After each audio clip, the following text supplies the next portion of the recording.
رسول اللہ علیہ الصلوۃ والسلام نے بحیثیت شوہر یا بحیثیت مثالی شوہر، اسوہ، نمونہ، آئیڈیل، سب مومن مسلمانوں، سب انسانوں کے لیے کن اصولوں کو مد نظر رکھا ہے؟ آپ کے وہ کون سے اصول ہیں جن کی بنا پہ آپ ایک مثال ٹھہرتے ہیں، آپ ایک اسوہ اور نمونہ ٹھہرتے ہیں؟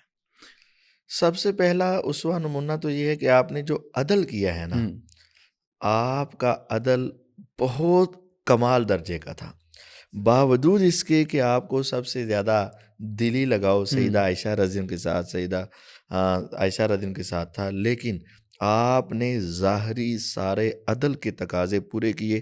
اس وجہ سے کسی ایک بیوی نے بھی حضور کو یہ نہیں کہا کہ آپ ہمارے ساتھ عدل نہیں کرتے۔ سبحان اللہ، اب کبھی اعتراض نہیں آیا؟ کبھی کسی ایک بیوی کی طرف سے عدل کے حوالے سے اعتراض نہیں آیا۔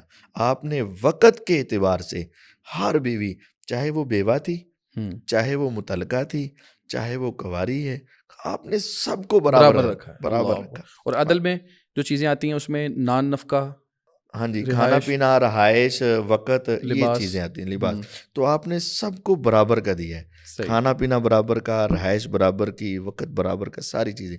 پھر بھی آپ اللہ سے دعا کرتے تھے، یا رب مجھے معاف کر دینا، یہ جو میری تقسیم میں کر سکتا تھا وہ تو میں نے برابر کی ہے، اب میرے دل کا معاملہ تو جانتا ہے، تیری انگلیوں میں ہے، تو ہی اس کو دے۔ صحیح۔ اچھا، اس کے ساتھ ساتھ سب سے پہلا تو آپ کا عدل، اور اس کے ساتھ آپ نے نا ہر ایک کی عزت کا، احترام کا بہت خیال رکھا۔ ہمارے ہاں نا بسا اوقات بیوی کو جوتی کی نوک پر، اور بیوی کو، بیوی کی عزت تو ہن سمجھتے ہیں لوگ، ہاں جی، اگر کسی نے عزت کر لی تو اس کو ران مرید کہہ دیا گیا، اس پہ جملے کس کستے دیے ہیں۔ گئے۔ تو نبی کریم صلی اللہ علیہ وسلم نے، آپ نے اپنی ازواج مطہرات کو بہت عزت دی، اور ان سبحان کا اللہ، احترام اور ان کا بڑا خیال رکھا، آرام کا خیال رکھا۔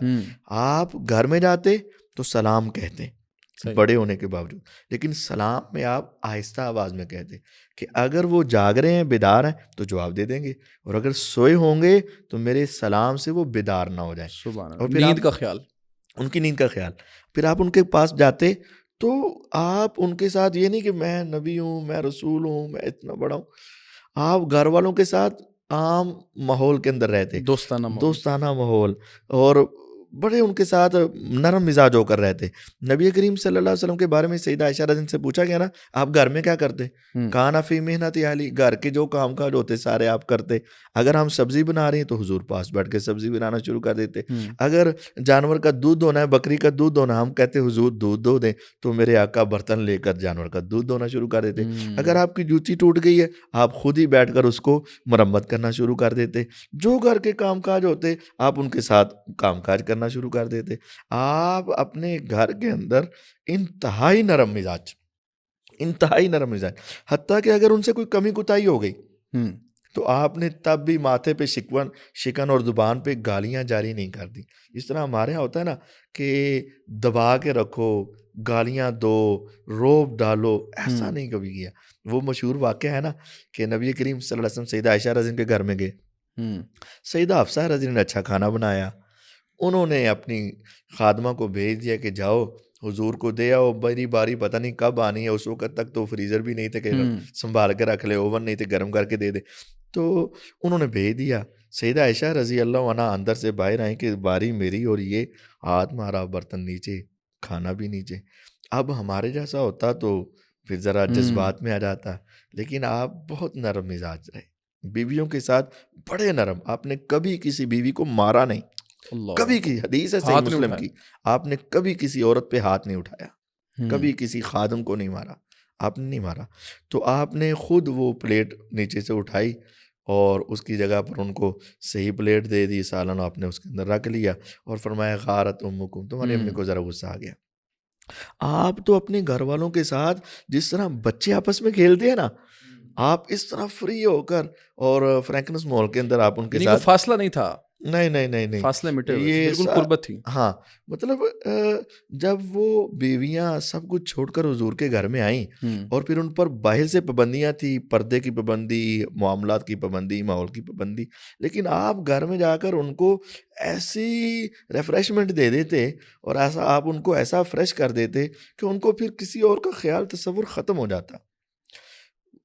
وہ بھی ایک واقعہ ہے نا، حضور علیہ الصلوۃ والسلام جب سفر پر جاتے، ویسے تو باری تقسیم کرتے، لیکن سفر پہ جاتے تو آپ قرآن اندازی کرتے، جس کا نام نکلتا اس کو ساتھ لے جاتے. صحیح. تو سیدہ عائشہ رضی اللہ عنہا کے ساتھ گئے تو جب رات ہوئی تو آپ نے سارے قافلے کو کہا آپ آگے چلے جاؤ. سارا قافلہ آگے. تو نبی کریم صلی اللہ علیہ وسلم نے سیدہ عائشہ رضی اللہ عنہا سے فرمایا کہ اب ہمیں کوئی دیکھ تو نہیں رہا. تو عائشہ رضی اللہ عنہا میرے ساتھ دوڑ کا مقابلہ کرنا ہے، دوڑنا نہیں مرنا. یعنی جس طرح بچے کو ہوتے ہیں نا، گھروں میں بچے آئیں تو کہتے ہیں ادھر سے دوڑیں گے، اس دیوار کو دیکھتے ہیں پہلے کون ہاتھ لگاتا ہے. تو آپ نے اپنی بیوی سے کہا میرے ساتھ دوڑ کا مقابلہ کرنا ہے. امی عائشہ رضی اللہ عنہا فرماتی ہیں ٹھیک ہے. تو دوڑ لگائی. نبی کریم صلی اللہ علیہ وسلم کی عمر مبارک زیادہ تھی، جسم ذرا بھاری تھا. امی عائشہ رضی اللہ عنہا کی عمر کم تھی، جسم ہلکا تھا، تو وہ ذرا آگے نکل گئی.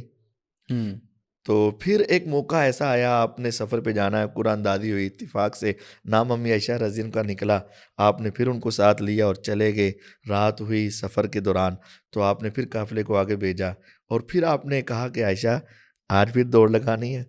ان کے ذہن میں وہی تھا کہ ٹھیک ہے پہلا مقابلہ، لیکن اب کی بار ان کا جسم بھی ذرا بھاری ہو چکا تھا.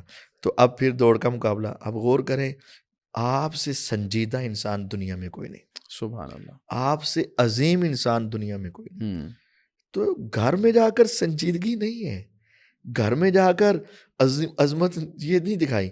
آپ نے اپنی بیوی کے ساتھ کہا دوبارہ دوڑ لگانی، فرمایا لگاؤ. اب کی بار حضور علیہ الصلوۃ والسلام آگے نکل گئے تو فرمایا تل کا بھی تل کا، عائشہ وہ تیرا گول ایک ایک برابر ہو گیا ہے. بالکل. تو آپ اپنے گھر والوں کے ساتھ بہت محبت کرنے والے، نرمی کرنے والے. اور آپ نے ارشاد ہے نا ان من اکمل المؤمنین ایمانا احسنهم خلقا والطفهم بعلی، سب سے کامل ایمان والا وہی ہے جس کا اخلاق اچھا اور گھر والوں کے ساتھ نرم.